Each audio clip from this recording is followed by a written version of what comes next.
60 ఏళ్ల తెలంగాణ ఆకాంక్షను అవమానపరిచిన BJP MP Tejaswi సూర్య పార్లమెంట్లో మాట్లాడుతూ తెలంగాణ విభజనను ఇండియా పాకిస్తాన్తో పోల్చినటువంటి వైనం తెలంగాణ రాష్ట్రంలో ఉన్నటువంటి బీజేపీ ఎంపీలు ఇప్పటి వరకు దానిపైన ఖండించకుండా నిమ్మక్కు నీరెత్తినట్లుగా వ్యవహరిస్తున్నారు. దీన్ని బట్టి బీజేపీ ఎంపీలు ఎవరి కోసం పనిచేస్తున్నారో స్పష్టంగా అర్థమవుతుంది. తెలంగాణ ఉద్యమకారులు, తెలంగాణ ప్రజల ఆత్మగౌరవం, తెలంగాణ ప్రజల ఆకాంక్షను అగౌరవపరిచి మాట్లాడినటువంటి ఎంపీ మాటలు ఇంతవరకు ఖండించకపోవడం అనేది చాలా దుర్మార్గం. ఈ రాష్ట్రంలో 8 మంది బీజేపీ ఎంపీలు గెలుపొందారు. ఈ 8 మంది బీజేపీ ఎంపీలు ఎందుకు ఇంతవరకు అతని మాటని ఖండించలేదు? మీరు ఎవరి కోసం పనిచేస్తున్నారు?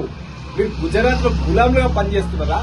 తెలంగాణ ప్రజల హక్కుల కోసం పనిచేస్తున్నారా? మీరు ఒక్కసారి తెలంగాణ సమాజానికి చెప్పాల్సిన అవసరం ఉన్నది. తెలంగాణ ఉద్యమంలో అనేక మంది ఉద్యమకారులు, విద్యార్థులు, యువకులు ఆత్మ బలిదానం చేసుకుని తెలంగాణ రాష్ట్రం సాధించుకునే తెలంగాణ రాష్ట్రాన్ని అవమానపరిచే విధంగా పార్లమెంట్ లో మాట్లాడిన మాటలు మేము ఖండిస్తూ ఉన్నాం. తక్షణమే అతను పార్లమెంటు సభ్యత రద్దు చేయాలి. దాంతోపాటు పార్లమెంట్ లో మాట్లాడినటువంటి మాటలను రికార్డు నుంచి తొలగించాలి. తేజస్వి సూర్య వెంటనే తెలంగాణ ప్రజలకు తెలంగాణ ప్రజలకు క్షమాపణలు చెప్పాలని చెప్పేసి మేము డిమాండ్ చేస్తా ఉన్నాం.